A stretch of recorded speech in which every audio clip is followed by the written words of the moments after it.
코 수술 반복적으로 해서 좋을 게 1도 없어요. 아니 보면은 환자분들 중에서 코 재수술 1, 2년마다 해야 된대요. 그리고 심지어는 의사 선생님께서 설명을 그렇게 들었대요. 재수술 이거 피해갈 수 없대요. 피해갈 수 없기 때문에 수술하면 언젠가는 다시 손을 봐야 된다. 이게 뭔 개소리예요? 안녕하세요. 성형외과 전문의 정현익입니다. 오늘 다룰 주제는 코 재수술. 코 재수술 중에서 자가늑연골 코수술. 수술 어떻게 할지 걱정 많이 되시잖아요.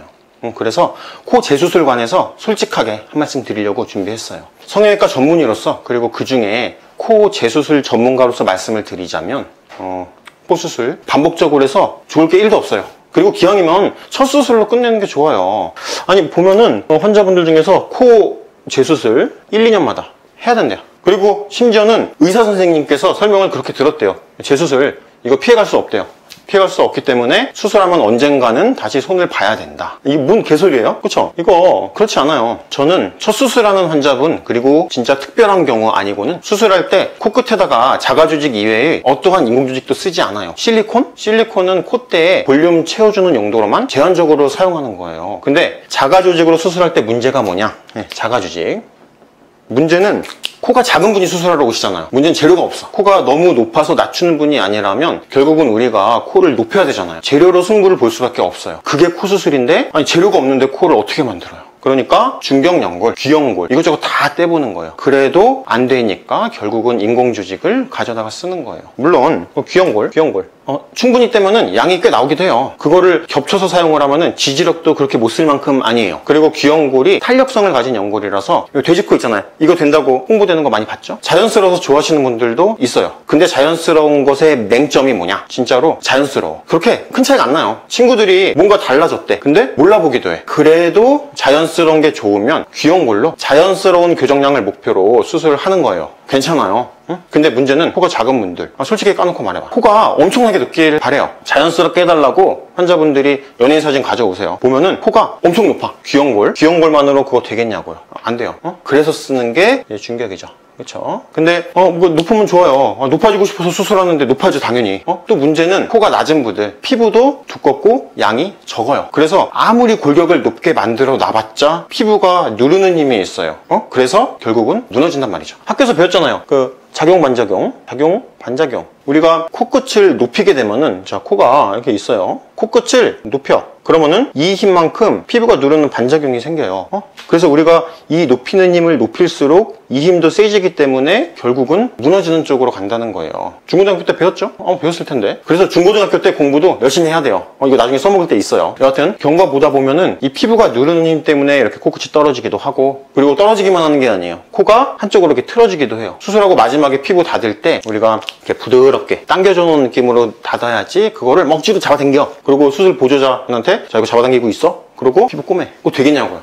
안 된단 말이에요. 이해가 안 되면은 텐트 생각해봐요. 텐트.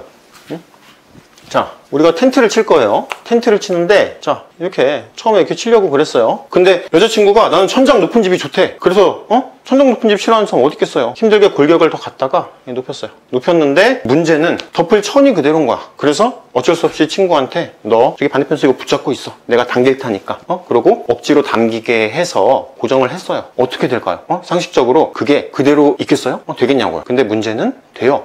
오늘 좀 얘기한 거 있죠? 사실은 얘기했던 거 다 돼요. 극복할 수 있어요. 어떻게 하면 되냐? 가르쳐 드려요? 자, 근데 너무 조급해하지 마시고 차근차근히 차근차근히 해나갈게요. 자, 첫 수술하신 분들이라면은 중경연골 충분히 떼고 그리고 귀연골 필요한 만큼 충분히 채취해서 활용하고 그러면 아무리 코 낮은 분도 재료 충분히 나와요. 그리고 특별한 경우 예를 들면은 이비인후과에서 중격 수술을 해서 중격을 손상을 입었어. 그런 거 아니면 인공조직 쓸 필요 전혀 없어요. 심지어는 재수술 하시는 분들도 저는 코끝을 자가조직 100%를 목표로 수술을 해요. 그래서 이제 들어간 다음에 혹시 중격이 남은 거 있나 확인 한번 해보고 다시 박리하고 보거든요. 근데 들어가 보면은 쓸 수 있는 연골 양의 3분의 1도 안 쓴 분들 꽤 있어요. 그러면은 추가로 더 채취해 쓰는 거예요. 그리고 지지력이 부족하죠? 그러면은 뒤에 연골하고 연결되어 있는 얇은 뼈 구조 있거든요. 같이 떼요. 문제 되냐? 문제 될 거 없으니까 떼서 쓰겠죠? 그리고 높은 코 좋아하면은 어색하지 않을 정도로 높이면 돼요. 이거는 나중에 다시 말씀드리겠지만 옆 라인의 밸런스 상의 얘기예요. 이렇게 밸런스 맞는 선으로 해서 구조물을 충분히 높게 만들어요. 그러면 피부 어떻게 하냐? 피부 부족하면은 코가 있죠. 옆에 넓은 부분까지 박리를 해요. 그래서 피부 가져오면 돼요. 끌어오는 거예요. 그리고 이제 이 중안면도 꺼진 분들이 많아요. 이 중안면에 연골 이식을 같이 병행해요. 이 바닥을 같이 들어 올리면은 부족한 피부가 좀 더 보충이 돼요. 그리고 또 피부 특성 자체가 잡아당기고 있으면은 꽤 늘어나요. 문제는 피부가 늘어나면, 자, 이런 두께의 피부가 있죠? 늘어나면은 얇아져요. 얇아지는데 이거를 이제 어떻게 보완을 할 거냐? 그거는 이제 코끝 교정 양을 조정해주고, 그리고 필요하면 피부 양을 보완하는 조직 이식 수술을 병행하는 거예요. 근데 맞아요, 안 되는 경우도 있어요. 이때 바로 자가늑연골 쓰는 거예요. 환자분들 보면은 자기가 보기에도 원장님한테 미안할 정도로 코가 너무 작어, 코가 아니면은 너무 짧아, 아니면 코 수술을 몇 번 했는데 다 망했어, 코가 이렇게 들렸어. 얼마 전에 저희 직원분 한 분도 딱 이랬어요. 코가 너무 작고, 저도 걱정 많이 했거든요. 피부도 얇아져 있고 문제가 굉장히 많았어요. 근데 자가늑연골로 다 극복했어요. 저도 재수술 많이 하고, 그리고 자가늑연골 많이 쓰는 의사예요. 근데 첫 수술을 자가늑연골로 권하지는 않아요. 재수술하는 분 중에서 조직 손상이 많이 돼 있거나, 아니면 흉조직이 많이 발생돼 있어. 옛날에 코 수술하고 실리콘이 막 코끝을 뚫고 나올 것 같아. 아니면 염증이 생겨서 코가 뭐 구축 변형이 오거나 들렸어, 막 뒤틀렸어. 아니면 코를 예쁘게 높이고 싶은데, 충분히 교정하고 싶은데 쓸 재료가 없어. 이때 자가늑연골 쓰는 거예요. 중요한 얘기죠. 안 되는 거, 안 되는 게 있죠. 근데 요거 되게 해주는 게 이게 자가늑연골이라는 거예요. 그냥 되는 거, 그냥 되는 방법으로 하세요. 비중격, 귀연골 쓰세요. 대신에 이상한 거 쓰지 말고 이렇게 귀연골, 비중격, 자가조직 100%로 활용해갖고 수술하시면 괜찮아요. 중요한 거, 이때 절대로 차선책이 인공 조직이 되면은 안 돼요. 동양 사람들은 중격 연골 자체가 좀 작아요. 그리고 약해요. 그에 반해서 원하는 거는 서구적인 외모야. 그렇기 때문에 높은 코를 원해요. 그런 높은 코를 만들기에 간단한 방법으로는 따라가기 어렵고, 그래서 적은 재료로 막 억지로 만드는 거예요. 인공조직 쓰고 막. 그러다 보니까는 이제 변형도 오고 유혹 생기죠. 인공조직, 그쵸? 매드퍼, 메쉬. 그리고 문제의 기증늑연골. 이게 왜 문제냐? 기증늑연골 보시기에 헷갈린단 말이에요. 환자분들이 헷갈려요. 대체 기증늑연골이 뭐냐? 자가늑연골하고 똑같은 거 아니냐? 헷갈려요. 심지어는 어디서 뭐 똑같다고 설명을 듣고 오시는 분도 있어요. 의사 입장에서 인공재료 얼마나 편한지 아세요? 이렇게 이름을 인공연골이라고 설명을 해요. 근데 인공연골이 아니에요, 사실은. 그리고 인공연골이라고 설명을 하니까는 자가조직이랑 별 차이가 없다고 말할 수도 있죠. 양이 많으니까 사용하기도 좋아요. 그리고 특수한 재료 쓴다고 해서 재료비 더 받아. 근데 인공재료 사용하는 방법은 중격 연골을 채취해서 쓰는 것보다 더 쉬워요. 그냥 포장 까고 잘라내고 깎아내고 쓰는 거예요. 중격 채취하려면은 우리가 충분한 중격을 확보하려면 박리도 깊게 해야 돼요. 그거 안 해도 되죠? 그리고 채취 시간이 줄어드니까 수술 시간도 단축이 돼. 얼마나 좋게요? 시간이 돈인데. 꼭 먹고 알 먹고. 근데 누구는 이거 인공연골 이렇게 쓰는 거 개이득인 거 몰라서 안 쓰냐고. 아니란 말이에요. 심지어는 그 인공연골을 그냥 기본으로 쓰기도 해요. 어디서 코 첫 수술을 받으셨다고 하시고 재수술하러 오셨어요. 근데 중격을 열어보니까 매드포, 뭐 기증늑연골 이런 걸로 떡이 돼 있어요. 환자분한테 왜 이렇게 됐죠? 물어보면은 알고 보니까 코끝이 떨어져서 재수술을 거기서 한 번 더 받으셨대요. 근데 재수술에서 그 재료 똑같이 쓴 거예요. 하나로 안 되니까 2개 넣고 2개 안 되면 3개. 이거 진짜 이래도 되겠냐고요. 안 되는데 되게 하려다 보니까 결국에는 더 심한 변형이 와서 다시 수술해야 돼요. 왜 수술해야 되냐? 우리가 그 인공 조직을 쓰는 거는 코에 본인의 이런 중격연골이 있어요. 중격연골의 일부를 이제 채취해가지고 이런 지지해주는 구조를 남겨놔요. 요 지지해주는 구조를 남겨놓은 상태에서 이제 자기 중격에다가 중격 연장용 재료를 덧대주는 식으로 수술을 해요.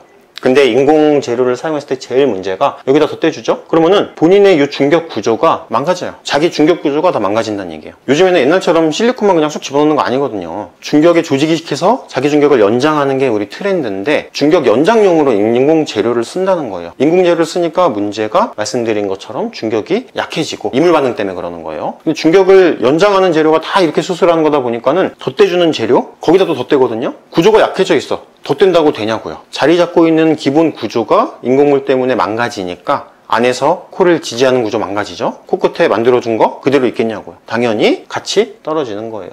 떨어지니까. 그렇죠? 근데 만약에 모든 환자가 다 이런다면은 이거 인공연골 누가 써요? 그쵸? 사용하는 거 벌써 문제됐겠죠? 퇴출됐겠죠? 저도 사실은 자가주직 100%가 목표예요. 근데 만약 환자분이 늑연골도 쓰기 싫고 코는 높이고 싶대. 욕심은 많아요. 근데 연골 추가 채취하기는 싫어. 아픈 거도 싫고 코는 높이고 싶은데 다 싫으면 어떡해요? 저도 이런 경우에는 자가주직으로 우리가 사용을 할 수 없으니까 인공조직 써야 되고, 대신에 자가조직 최대한 확보를 해서 인공조직을 노출이 그대로 안 되게 커버해주면서 과교정도 하지 않고 써요. 조금 써요. 문제는 예측 가능성이 문제예요. 우리가 인공조직을 쓰게 되면은 일부는 흡수도 되고 중격을 약하게 하면서 변형도 생길 수 있고, 물론 뭐 안 올 수도 있어요. 안 올 수도 있지만 생각을 해보세요. 곧 헤어질 애인이야. 근데 명품 가방 선물해 주실 거냐고요? 명품 시계 사주실 거예요? 코수술 비용 웬만한 명품 가방 비용이에요. 물론 수가 떨어지고 명품 가격은 많이 올랐고, 그래서 사실은 수술비가 더 싸긴 해요. 안타까운 사실이죠. 근데 코수술한다는 걸 명품에 비교한다는 게 좀 그렇긴 하지만 어쨌든 불확실성에 투자를 한다는 거, 그거는 쉬운 일 아니에요. 비용적인 것뿐만 아니라 수술 받는 거, 그거 쉬운 게 아니거든요. 그 스트레스 받는 과정을 반복적으로 겪는다는 것 자체가 힘들잖아요. 사랑이야. 뭐 그래도 뭐 다시 사랑하고 이별하고 사랑하고 이별하면서 뭐 성숙하지만 코수술 굳이 그럴 필요 없잖아요. 그래도 기왕이면은 한 번에 끝내고 평생 같이 사는 게 낫죠. 그쵸? 여하튼 코 재수술 자가 늑연골 왜 때문에 쓰냐, 답변이 좀 됐나요? 사실은 그 코 재수술 관련해서 할 말 많아요. 사실은 코 그 자가 늑연골을 활용하는 방법도 사실 다 똑같은 게 아니에요. 근데 문제는 의료법이라는 거, 내 방법이랑 다른 방법 비교해서 설명해 드리는 거, 상대적으로 내 방법이 더 낫다 이런 거 말씀드리는 거, 상대방 방법은 문제가 있다 얘기하는 거, 의료법상 불법이에요. 그래서 환자분들한테는 사실 좀 안타까운 현실이죠. 그래도 제가 말씀드릴 수 있는 건 자가늑연골 수술의 장단점, 장점, 단점, 요거 말씀드리는 거는 불법이 아니거든요. 이거 비교하는 거 아니에요. 비교하는 거 아니고 장단점에 대해서만 다시 말씀드려 볼 거예요. 뭐 자세한 내용은 이번에 다 얘기해드리면 재미없으니까 나머지는 다음에